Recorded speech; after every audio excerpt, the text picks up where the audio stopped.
नमो नमः। स्वागत है आप सबका संस्कृत शाला की आज की इस कक्षा में। और आज की कक्षा में हम करने जा रहे हैं समास, और समास में भी तत्पुरुष समास।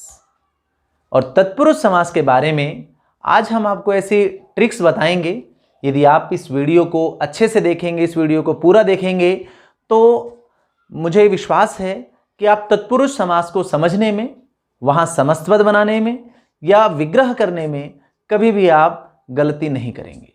उससे पहले यदि आप हमारे चैनल पर नए हैं तो जल्दी से सब्सक्रिप्शन के बटन को, सब्सक्राइब बटन को आप दबा दीजिए और बेल आइकन को भी आप क्लिक कर दीजिए, जिससे आपको हमारी सारी वीडियोस समय पर मिलती रहें, उनकी नोटिफिकेशंस मिलती रहें।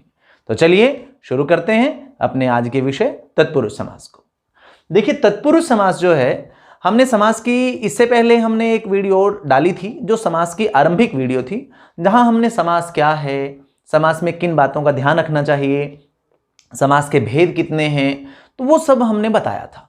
तो आप ऊपर चल रहे आई बटन को क्लिक कर लें यदि आपने हमारी उस वीडियो को नहीं देखा है या आप समास के बारे में एक सामान्य जानकारी आपकी नहीं है, तो फिर आप उस वीडियो को ज़रूर देखें।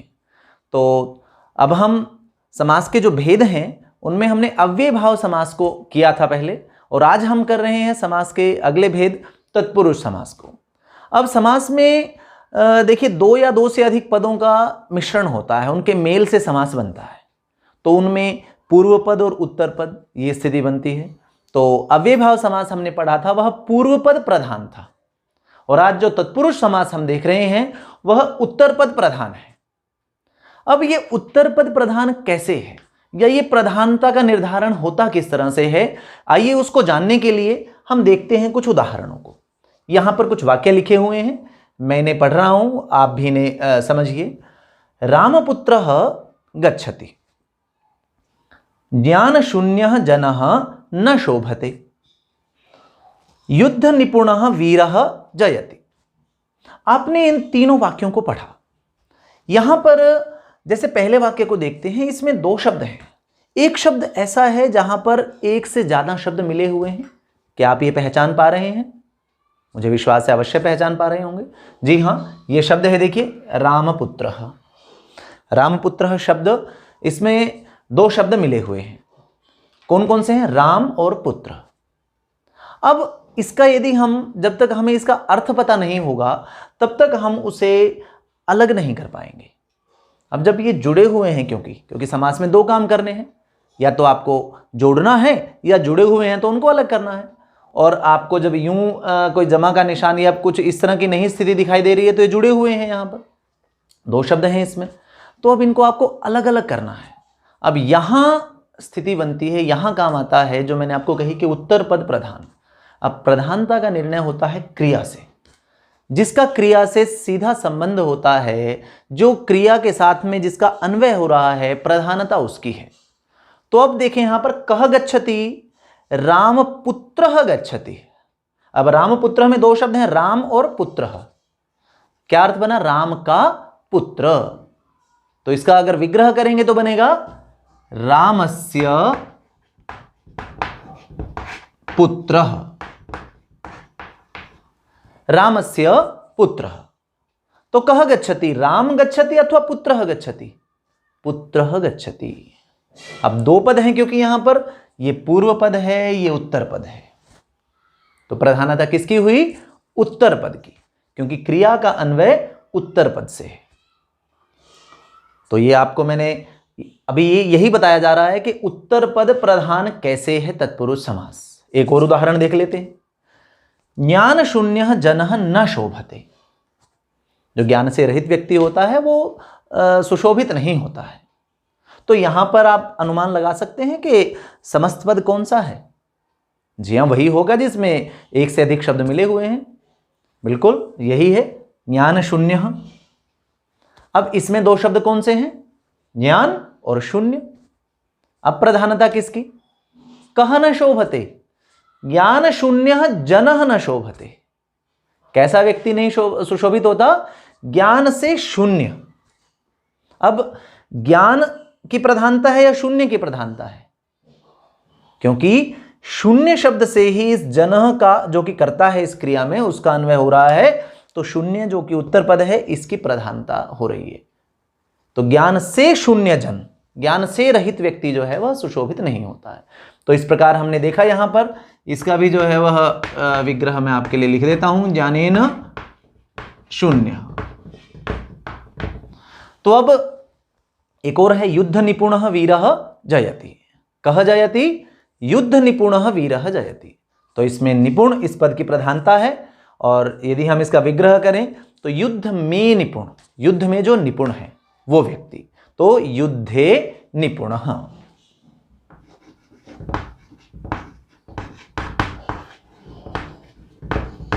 तो अब हमने जान लिया किस तरह से प्रधानता का निर्धारण होता है, प्रधानता का निर्णय किस प्रकार से होता है। तो उत्तर पद प्रधान है तत्पुरुष समास। अब आगे बढ़ते हैं, अगली बात को समझते हैं। तत्पुरुष समास के मुख्य रूप से दो तरह से भेद किए जाते हैं। वो दो भेद हैं, समानाधिकरण तत्पुरुष और व्यधिकरण तत्पुरुष। अब समानाधिकरण का मतलब क्या है? जब पूर्व पद और उत्तर पद में समान विभक्ति हो तो उसे कहा जाएगा समानाधिकरण तत्पुरुष। इस आधार पर समानाधिकरण तत्पुरुष के दो भेद बनते हैं, कर्मधारय और द्विगु। ये दो समास हैं, कर्मधारय और द्विगु। इन्हें हम अगली वीडियो में करेंगे। दूसरा जो भेद है व्यधिकरण तत्पुरुष। तत्पुरुष का एक भेद है व्यधिकरण तत्पुरुष, मतलब जब पूर्व पद और उत्तर पद दोनों में विभक्ति अलग अलग हो तो वो तत्पुरुष है व्यधिकरण तत्पुरुष। और मुख्य रूप से हम कहें कि वास्तव में व्यधिकरण तत्पुरुष ही तत्पुरुष का प्रमुख भेद है यहां पर, जिसे तत्पुरुष नाम से जो प्रसिद्ध है, जो जाना जाता है। कर्मधारय और द्विगु अपने अपने नाम से प्रसिद्ध है। अब तत्पुरुष के, व्यधिकरण तत्पुरुष का ही प्रतिनिधि है तत्पुरुष, तो तत्पुरुष के भेद जो है वह मुख्य रूप से चार भेद हैं: विभक्ति तत्पुरुष, नए तत्पुरुष, उपपद तत्पुरुष और अलुक तत्पुरुष। इन भेदों को आज की कक्षा में हम जानने जा रहे हैं। हम ये जानने जा रहे हैं कि कैसे हम विग्रह करेंगे, ये पता कैसे लगाएंगे कि विभक्ति कौन सी लगेगी। ये भी हम पता लगाएंगे कि कहाँ जो है वह न का प्रयोग होगा, कहाँ अन का प्रयोग होगा नए तत्पुरुष समास में। तो इस तरह के बहुत सारे प्रश्नों के उत्तर आज आपको तत्पुरुष समास के से संबंधित इस वीडियो में मिलने वाले हैं।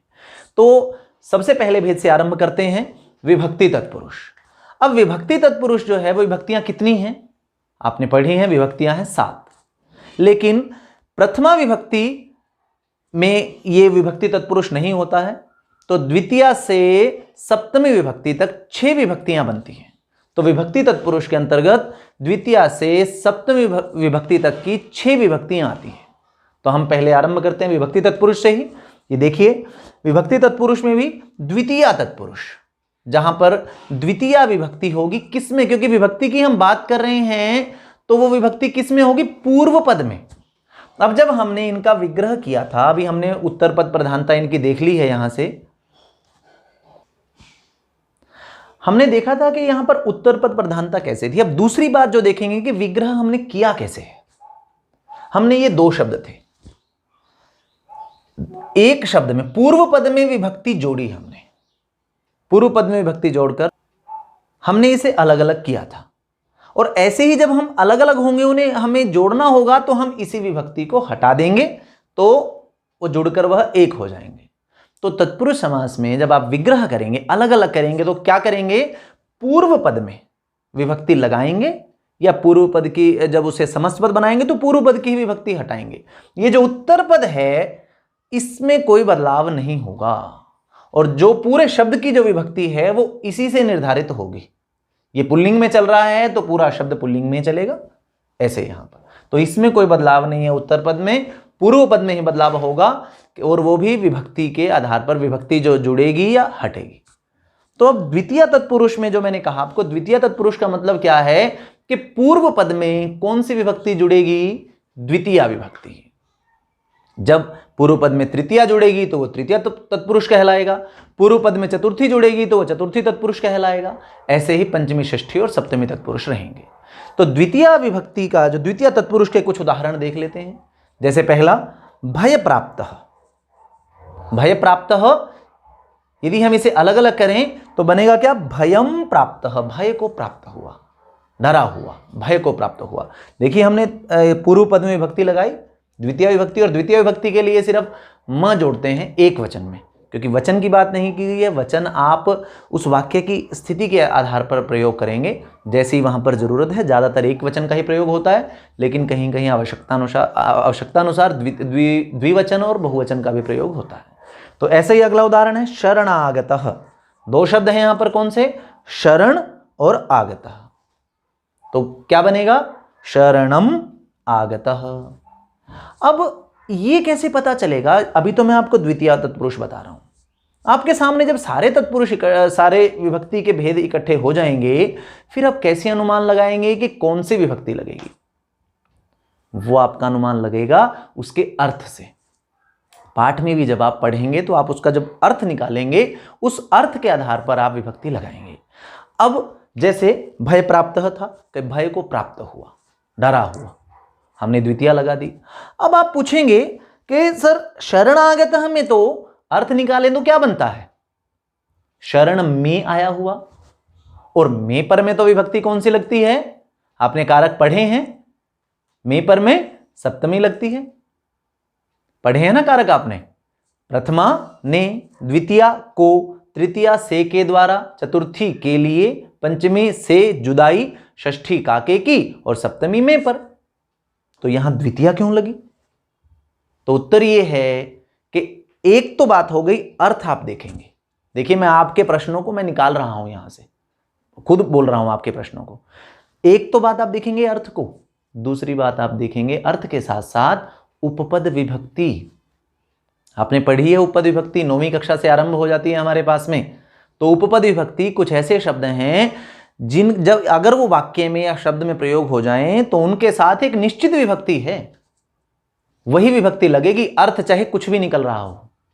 तो जैसे यहां पर उपपद विभक्ति है गम धातु, गम धातु के साथ में द्वितीय विभक्ति का प्रयोग होता है, इसलिए यहां पर शरणे आगतः नहीं हुआ, क्या बना? शरणम आगतः।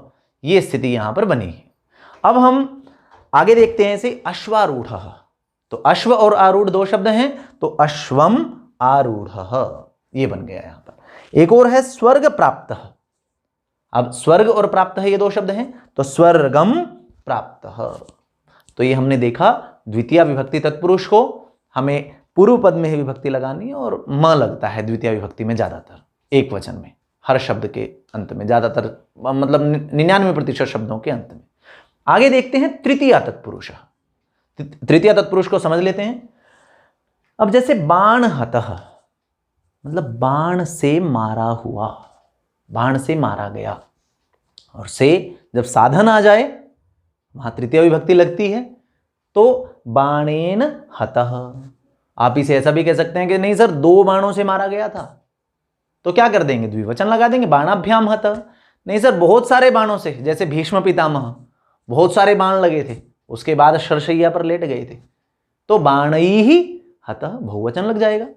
तो वचन तो आप पर है, या वाक्य की आप डिमांड देखेंगे, क्योंकि समास जो है कभी भी संस्कृत में शब्द के आधार पर आप समास का विग्रह बहुत मुश्किल हो जाता है करना, क्योंकि कई बन सकते हैं। वहां पर वाक्य में प्रयोग होगा, वाक्य में उस शब्द का क्या अर्थ निकल रहा है, उसके आधार पर आप समस्त पद का विग्रह करेंगे। एक और उदाहरण देख लेते हैं, ज्ञान शून्य। अब ज्ञान शून्य मतलब ज्ञान से शून्य, रहित, तो ज्ञानेन शून्य। यहां पर भी हमने, क्योंकि लेकिन ज्ञान शब्द में आप द्विवचन या बहुवचन लगा सकते हैं क्या? नहीं लगा सकते हैं। ज्ञान शब्द जो है वह नित्य एक वचनांत ही प्रयोग होगा। ऐसे ही शिव समः। अब किसी पर्टिकुलर, किसी निश्चित व्यक्ति से संबंधित हो गया, भगवान शिव से है कि शिव समः, उनके समान। अब समः के योग में तृतीय विभक्ति लगती है, तो शिवेन समः। ऐसे ही हरित्रातः, हरि के द्वारा बचाया हुआ, हरि के द्वारा बचाया गया, तो हरि शब्द की तृतीया बनेगी हरिणा, हरिणा त्रातः। तो इस प्रकार आप यहां पर तृतीय विभक्ति तत्पुरुष का भी प्रयोग कर सकते हैं, ऐसे जान सकते हैं। अब आपको यदि अलग अलग करके दिया हुआ है, क्योंकि दोनों काम करने हैं। अभी मैंने आपको समस्त पद से विग्रह करना बताया।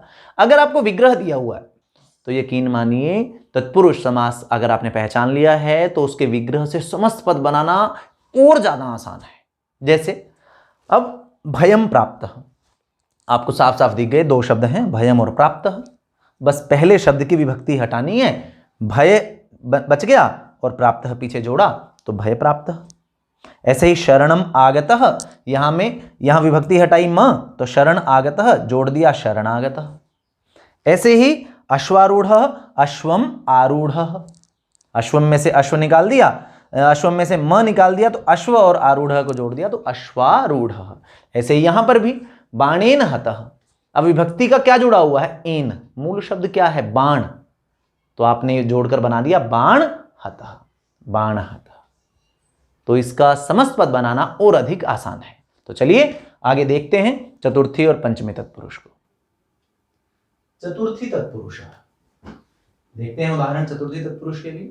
पाठशाला, अब पाठशाला ऐसी शाला, ऐसा स्थान जो पाठ के लिए, पढ़ने के लिए, तो चतुर्थी विभक्ति वहां लगती है जब के लिए या तो उसका ये अर्थ निकले, अथवा फिर जो उपपद विभक्ति के कारक और उपपद विभक्ति के जो नियम है उनमें से कोई नियम वहां पर सही बैठ रहा हो। तो पाठाय शाला, चतुर्थी लगाने का तरीका क्या है, देखिए जो पाठ शब्द है पुल्लिंग शब्द है, अलग पुल्लिंग स्त्रीलिंग नपुंसकलिंग शब्दों में थोड़ा सा अलग अलग तरीके से विभक्ति चलती है। तो यहाँ आपको थोड़ा सा शब्द रूपों का भी थोड़ा सा ज्ञान यदि आपके पास है तो आपके लिए कार्य बिल्कुल आसान है। तो पाठशाला, पाठाय शाला। गोहितम, अब गो और हितम ये दो शब्द हैं, विभक्ति किसमें लगेगी, पूर्व पद में। ध्यान रखिएगा पूर्व पद में विभक्ति लगेगी, पूर्व की ही हटेगी। तो गो शब्द की विभक्ति चतुर्थी क्या बनेगी, गवे, गवे हितम। ये एक गाय के लिए बात कर रहे हैं। अगर हमें कहना बहुवचन में सभी गायों के लिए जो हितकारी है, सभी गायों का हित, तो गोभ्यः हितम, ऐसा हम कह सकते हैं। आगे देखते हैं भूत बलि। अब भूत बलि, भूत शब्द है और बलि है पीछे, तो भूत में चतुर्थी लगेगी तो भूताय बलि, और बहुवचन में जाएंगे तो भूतेभ्यः बलि, ऐसा भी प्रयोग मिलता है। अब पंचमी तत्पुरुष को देखते हैं।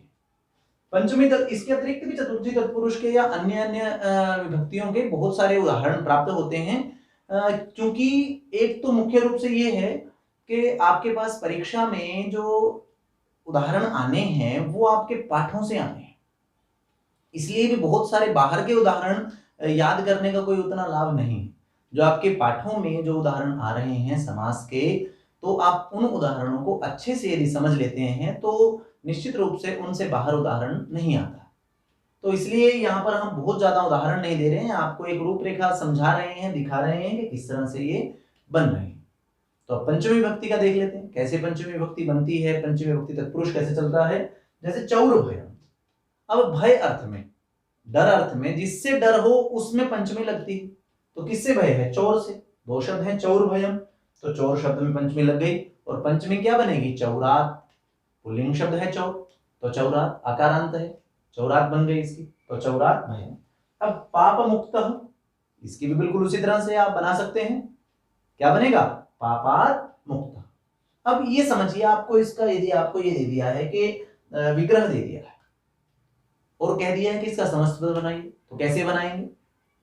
आपने देखा कि पापात मुक्त विभक्ति पहले शब्द में लगी है, तो इसकी विभक्ति हटाई तो क्या शब्द मिला आपको, पाप, और पीछे शब्द बचा है मुक्त, तो जोड़ दिया तो बन गया पाप मुक्त। ऐसे ही आप विभक्ति तत्पुरुष में आप समस्त पद बनाएंगे। अगला देखते हैं उदाहरण अश्वपतितः। अश्वपतितः मतलब अश्व से गिरा हुआ, घोड़े से गिरा हुआ, तो अश्वात पतितः। जहां पर जुदाई है, ये मैंने पहले भी जब अभी चिन्ह मैंने बताए थे कारक के, तो विभक्ति चिन्हों मैंने बताया था से जुदाई, पंचमी से जुदाई, जहां जिस किसी वस्तु की किसी से जुदाई हो तो वहां पर पंचमी विभक्ति लगती है, अपादान कारक वहां पर होता है। तो अश्वपतितः, अश्वात पतितः। अब आगे देखते हैं षष्ठी तत्पुरुष को। षष्ठी तत्पुरुष में जैसे वसुदेव सुतः। अब षष्ठी तत्पुरुष का अर्थ आप समझ रहे हैं, जब पूर्व पद में षष्ठी विभक्ति लगे, षष्ठी विभक्ति का अर्थ निकले। षष्ठी विभक्ति का अर्थ क्या है, का, की। वसुदेव सुतः, वसुदेव का पुत्र। तो षष्ठी लगाई वसुदेव शब्द में, तो वसुदेवस्य, सुतः यूं का यूं पीछे रख दिया। गृह स्वामी, गृहस्य स्वामी। विद्यालय, अब देखिए बड़ा प्रसिद्ध शब्द है। अब कौन से दो शब्द हैं इसमें? विद्या, आलय। तो विद्या शब्द में षष्ठी लगी तो बन गया विद्यायाः आलय। अब एक प्रश्न जो विद्यार्थियों के मन में आता है कि सर विद्यालय में संधि, संधि भी है विद्यालय में? जी हाँ बिल्कुल है। समास भी है सर? जी हाँ बिल्कुल समास भी है। कैसे पहचानेंगे? संधि करनी है, समास करना है। पहली बात तो देखिए ये तो निर्णय करना आसान है कि क्या करना है। जो आपको कहा है, ऊपर निर्देश दिया जाता है कि ये कार्य करना है, उसको आप देख लेंगे। संधि कही है, आपको जोड़ना, बीच में जमा का निशान लगाएंगे। अब मैं थोड़ा सा आपकी समझ के लिए बता देता हूं। अब जब संधि विच्छेद करते हैं और विग्रह करते हैं, इनमें अंतर क्या है? संधि विच्छेद करते हैं तो उन दोनों शब्दों के बीच में जमा का निशान आप लगाते हैं, लेकिन विग्रह आप करते हैं तो कोई जमा का निशान नहीं लगा रहे हैं आप। एक बात। नंबर 2, संधि आप कर रहे हैं उसके शब्द, उस शब्द के आधार पर। संधि आप कर रहे हैं उस शब्द में, और संधि होती है वर्णों के बीच में। समास होता है शब्दों के बीच में। पिछली वीडियो में भी हमने इस पॉइंट पर बात की थी। और तीसरी बात एक और, संधि जो है वह शब्द में हो रही है। समास जो, जब समास का विग्रह हो रहा है ना, विग्रह हो रहा है अर्थ के आधार पर। आप विद्यायाः आलयः, विद्यालय भी कह सकते हैं। कोई समस्पद बनाना जरूरी नहीं है। विद्यायाः आलयः ऐसा करके आप प्रयोग कर सकते हैं, या फिर आप उसे इकट्ठा करके विद्यालय ऐसा कहकर भी प्रयोग कर सकते हैं। तो संधि और समास दोनों एक जगह भी हो सकते हैं, उसमें कोई घबराने की कोई ऐसी बात नहीं है। बस आप केवल जान लें कि वो उनका स्वरूप क्या है। समास अर्थ के आधार पर है, संधि शब्द के आधार पर है। तो आगे देखते हैं सप्तमी तत्पुरुष समास को। सप्तमी तत्पुरुष में पूर्व पद में सप्तमी विभक्ति हमें लगानी है, या लगी है तो उसे हटाकर समस्त पद बनाना। जैसे यहां से देखते हैं, शास्त्रे निपुण, दो शब्द हैं, शास्त्रे और निपुण। यहां पर मूल शब्द क्या है शास्त्रे में? शास्त्र। भक्ति का लगा हुआ है एक, वो हटाया तो शास्त्र मूल शब्द है।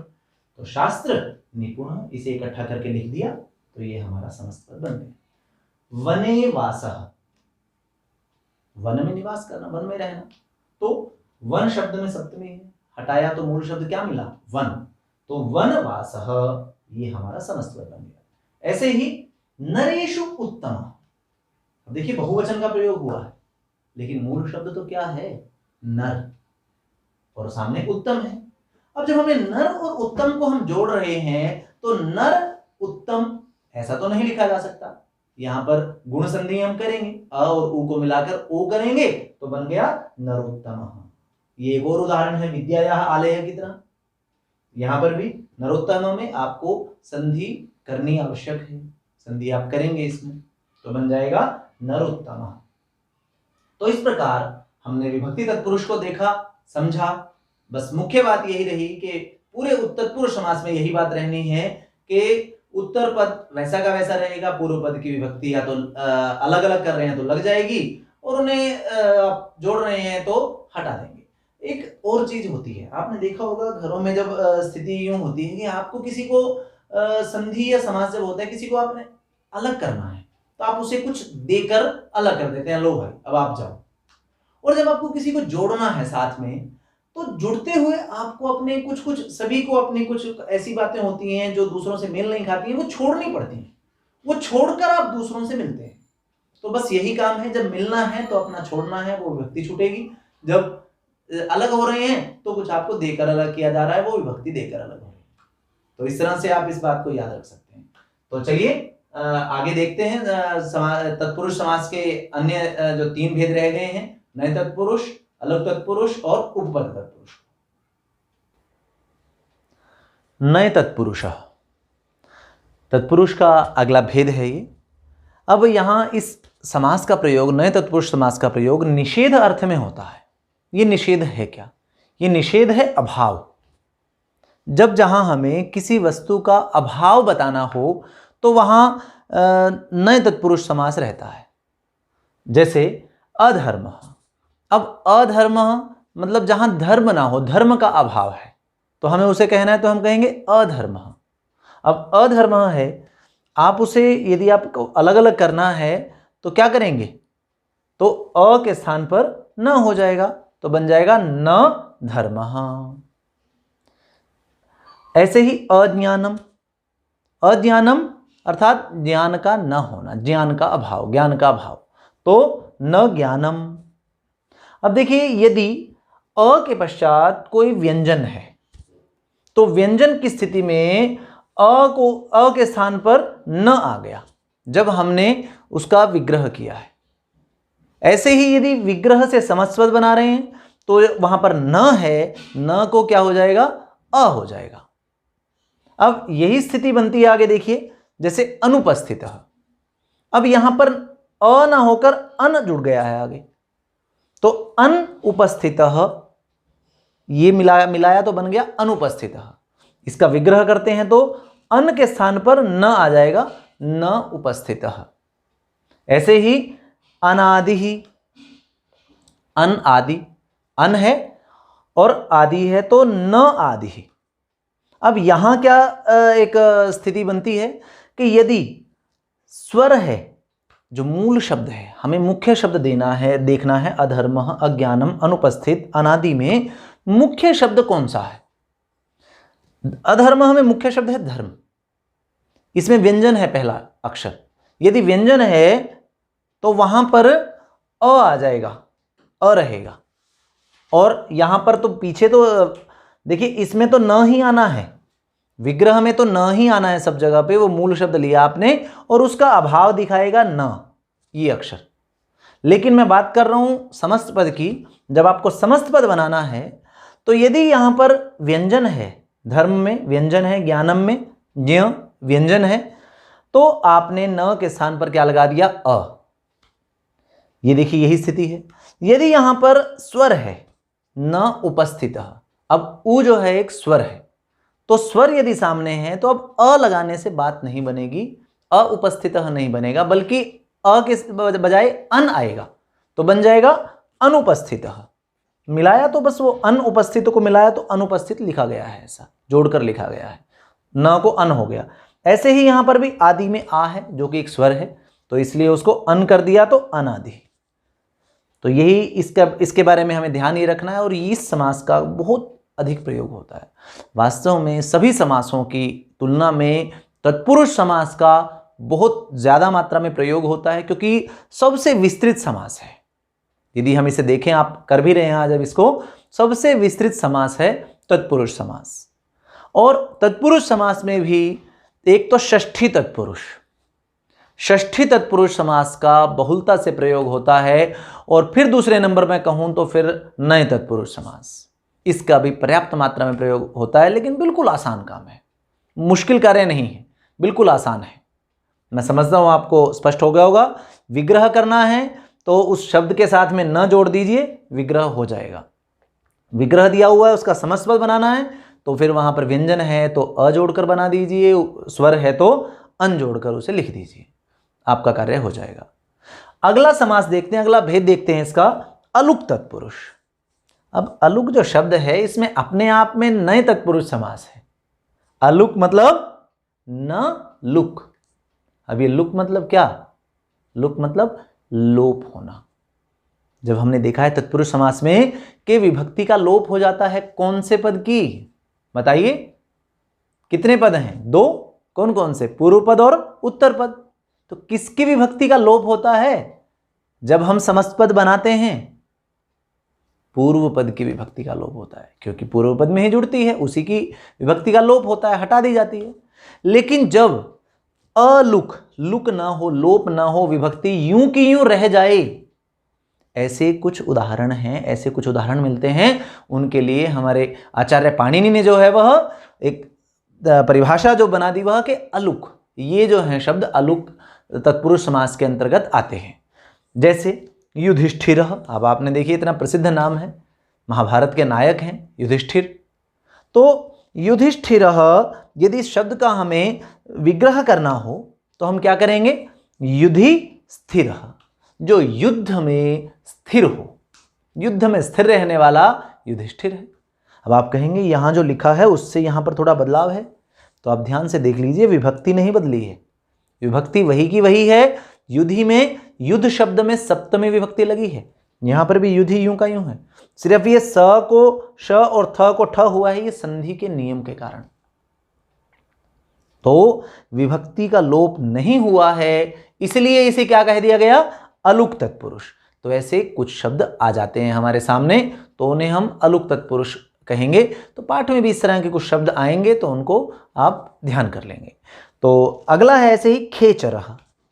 अब खेचरः में देखिए, खे चरति इति। अब खे जो है वह यहां वास्तव में शब्द है ख। अब होना क्या चाहिए था कि खेचरः में सप्तमी विभक्ति थी, जब इसका हमने समस्त पद बनाया तो विभक्ति का तो लोप कर देते हैं समस्त पद बनाते समय, तो खचरः बन जाना चाहिए खचरः, लेकिन नहीं हुआ। खेचरः ही प्रयोग में आता है, जो आकाश में विचरण करते हैं, जिन्हें हम नभचर भी कहते हैं, पक्षी, पक्षियों का ये पर्यायवाची शब्द है खेचरः, ऐसे नभचरः।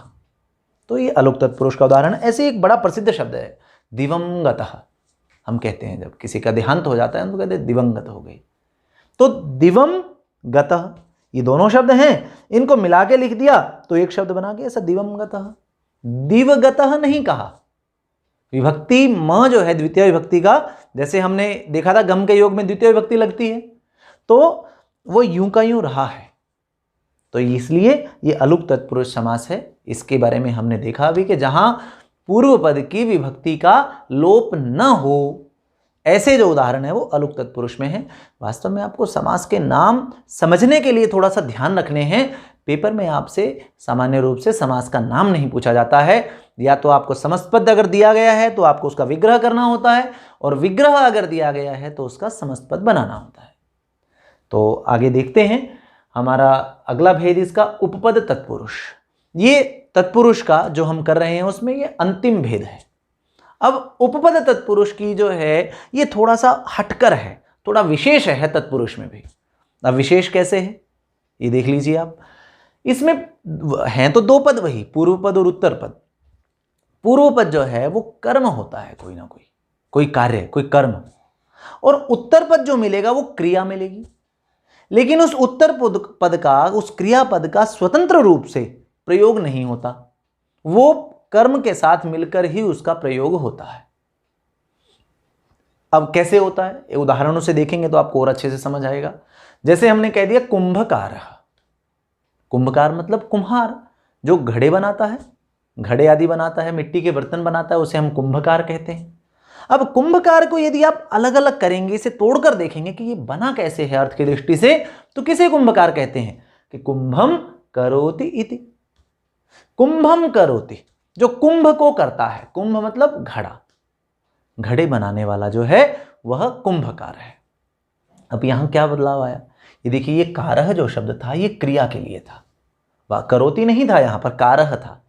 करोति का संक्षिप्त रूप बन गया कारह, और कुंभ शब्द जो है वह, उसमें द्वितीय विभक्ति यहां पर लगा दी गई।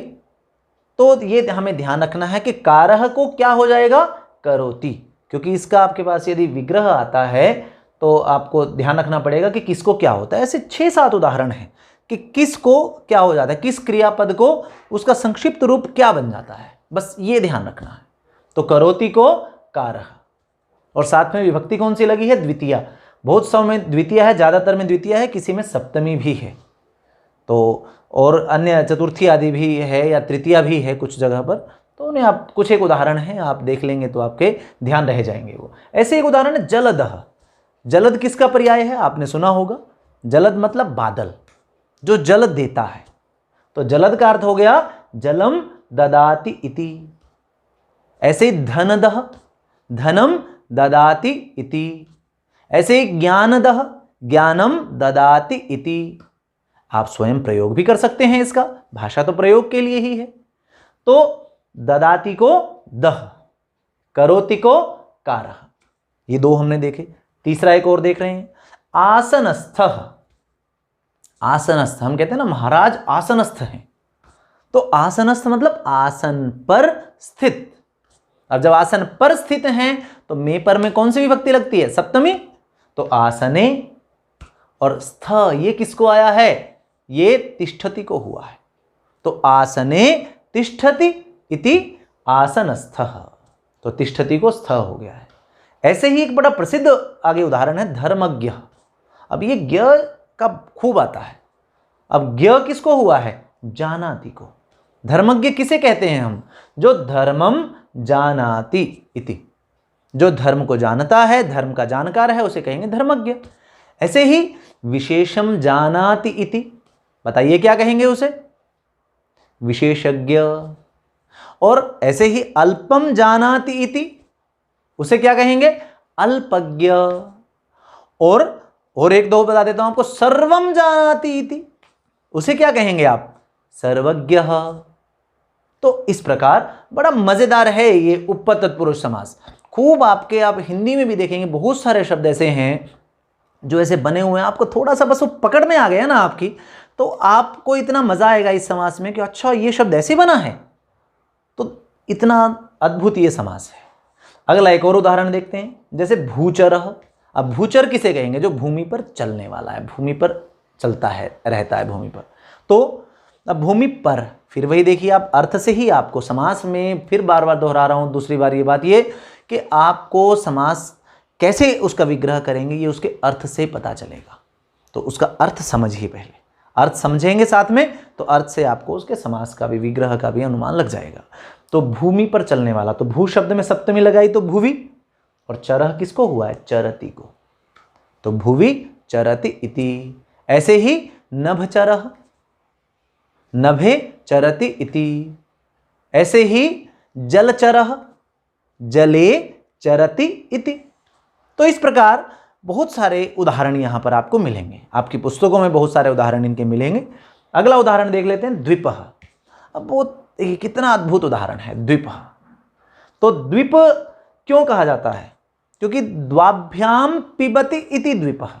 अब पिबति को पह हो गया है, पिबति को पह हो गया है, और द्वि शब्द जो है वह, द्वि शब्द में जब यहां पर तृतीया विभक्ति है, द्विवचन लगा हुआ है, तो द्वाभ्याम, दो जगह से पीता है। देखिए वह हाथी के लिए, हाथी का नाम है द्विप, हाथी के लिए शब्द प्रयोग हुआ है, हाथी का पर्याय है, क्योंकि वह शुंड तुंडाभ्याम, वह सूंड से पीता है और अपने तुंड मुख से भी वह पीता है जल आदि, तो इसलिए उसे द्वीप कहा गया है। और एक देख लेते हैं आगे, सामगह। अब ये गह किसको हुआ है, गायति को, सामगह, जो साम गायति इति, ये साम शब्द यहाँ नपुंसक लिंग है, साम सामनी सामानी, इसलिए सामम नहीं होगा, साम ही रहेगा, तो साम गायति इति सामगह। ऐसे हम कहें तो गीतगह, तो क्या बनेगा, गीतम गायति इति, इस प्रकार बन जाएगा। एक और उदाहरण है अभी दिमाग में आ रहा है, द्विजः। ब्राह्मण के लिए और पक्षी के लिए इस शब्द का प्रयोग होता है द्विज। ये लिख देता हूं यहां पर आपके लिए, द्विज। अब द्विज क्यों कहा जाता है उन्हें, क्योंकि द्वाभ्याम जायते इति द्विजः। ज किसको हुआ है, जायते के लिए आया है, ये ज जो है वह, ये जायते, इसके लिए आया है। तो जैसे द्वीप था, द्वाभ्याम पिबति इति द्विपः, और द्विज किसे कहेंगे, तो ये ज जो है ये जायते को ज हुआ है, और इसका अर्थ क्या बन रहा है कि द्विर्जायते इति द्विजः, द्विवारम जायते इति। अब दो बार जन्म लेता है जो उसे कहते हैं द्विज। तो एक तो पक्षी को कहा जाता है, क्यों, क्योंकि पहले तो पक्षी जो है वो एक अंडज प्राणी है, अंडा उत्पन्न होता है, एक तो वो जन्म हो गया, और दूसरा अंडे से जब वो जीव बाहर निकलता है तो द्विज हो गया पक्षी। ब्राह्मण को भी द्विज कहा गया है, आप पढ़ेंगे बहुत सी बार आएगा आपके पास। तो वो क्यों कहा गया है, क्योंकि ब्राह्मण का भी जन्म ये माना गया है कि दो बार होता है। वैसे तो शिक्षा हर वर्ण के लिए आवश्यक बताई गई है, ब्राह्मण का तो उसमें ही कहा गया कि अनिवार्य है उसके लिए अध्ययन करना, कि वह अध्ययन अध्यापन करे। और जब एक तो सामान्य जन्म अपनी माँ के गर्भ से उत्पन्न होता है जब कोई बालक, तो उस सभी का वह जन्म होता है, तो ब्राह्मण का भी एक तो वह जन्म हो गया, और दूसरा वह जन्म जब उसका उपनयन संस्कार होता है, जब उसका वेदारंभ जब संस्कार होता है। तो इसलिए ब्राह्मण जो है वह वास्तव में जो व्यक्ति शिक्षित है, देखिए आज के समय में हम देखें तो जो भी व्यक्ति जो शिक्षा आरंभ कर रहा है तो उसका भी वहाँ पर वह शिक्षा का संस्कार हो रहा है, जनेऊ संस्कार आदि उपनयन संस्कार हो रहा है, तो वह भी द्विज है, इस अर्थ में है। तो द्विज शब्द भी है ज से जायते। तो हमने 8 यहाँ पर देखे हैं, ये दोबारा दोहरा देता हूँ जल्दी। करोति को कारः, ददाति को दह, तिष्ठति को स्थः, जानाति को ज्ञः, चरति को चरः, पिबति को पह, और गायति को गह, और जायते को ज। ये 8 हमने प्रकार देखे हैं। कुछ इसके अतिरिक्त भी होते हैं लेकिन मुख्य यही है। तो इसके साथ ही हमारा जो तत्पुरुष समास है वह पूर्णता को प्राप्त होता है। इसका जो समानाधिकरण तत्पुरुष का भेद है, जिसके अंतर्गत 2 उदाहरण आते हैं मुख्य रूप से, कर्मधारय समास और द्विगु समास। वो समाज में जो 2 अलग समासों के रूप में प्रचलित हैं उन्हें हम अलग से अलग वीडियो में करेंगे। तो अब इतना करने के पश्चात आपके अभ्यास के लिए यहाँ पर कुछ कुल मिलाकर 6 उदाहरण आपके लिए दिए गए हैं, जिसमें से 3 जो हैं आप 4 देख रहे हैं, जैसे शक्र समः, युवती रहितम, अपंडितानाम, भयकरी। आप देख रहे हैं कि चारों जो हैं वो एक एक शब्द हैं, वो कुल मिलाकर, वैसे तो उनमें जुड़े हुए हैं अंदर, वो अपने आप में एक एक शब्द है। तो आपको क्या करना है इनमें, आप करेंगे विग्रह इनमें। और नीचे आप देखेंगे अगर ङ और च, वधस्य योजनाम और न अंतः, तो ये 2 शब्द हैं, कम से कम 2 शब्द तो हैं। तो आपको इनमें क्या करना है, आप इनका समस्त पद बनाएंगे। तो ये मैंने यहाँ पर आपके लिए जो आपने अब तत्पुरुष समास इस वीडियो में पढ़ा है तो उसके उदाहरण अभ्यास के लिए दिए हैं। आपके पास अन्य भी आपको उदाहरण और आगे उपलब्ध कराएंगे, और हम वर्कशीट भी बना रहे हैं। हमारा esanskritshalla.blogspot.com, आप यहाँ पर आप आ सकते हैं, विजिट करें आप। यहाँ पर आपकी बहुत सारी आपको वर्कशीट मिलेंगी, तो आपके पाठों पर भी हैं और यहाँ पर हम व्याकरण पर भी वर्कशीट यहाँ बना रहे हैं। तो आप बहुत सारा अभ्यास आप करिए, खूब अभ्यास आप करिए। तो मिलते हैं आपको जल्दी ही आपके विषय की अगली वीडियो के साथ। और अभी तक भी यदि आपने, और पहले तो धन्यवाद आपका, आपने इस वीडियो को पूरा देखा है, क्योंकि मेरा उद्देश्य भी तभी सफल होगा जब आप इसको पूरा देखेंगे। यहाँ पर मेरी मेहनत भी तभी सफल है जब आपने इसको पूरा देखा है और आपने समझा है। तो आपका बहुत बहुत धन्यवाद। और यदि अभी भी आपने हमारे चैनल को सब्सक्राइब नहीं किया है तो जल्दी से कर लीजिए। और यदि हमारी वीडियो आपको अच्छी लगी है ये, तो इसे लाइक ज़रूर कीजिए, अपने दूसरे दोस्तों के साथ में शेयर भी कीजिए। तो मिलते हैं आपकी अगली वीडियो के साथ। धन्यवाद।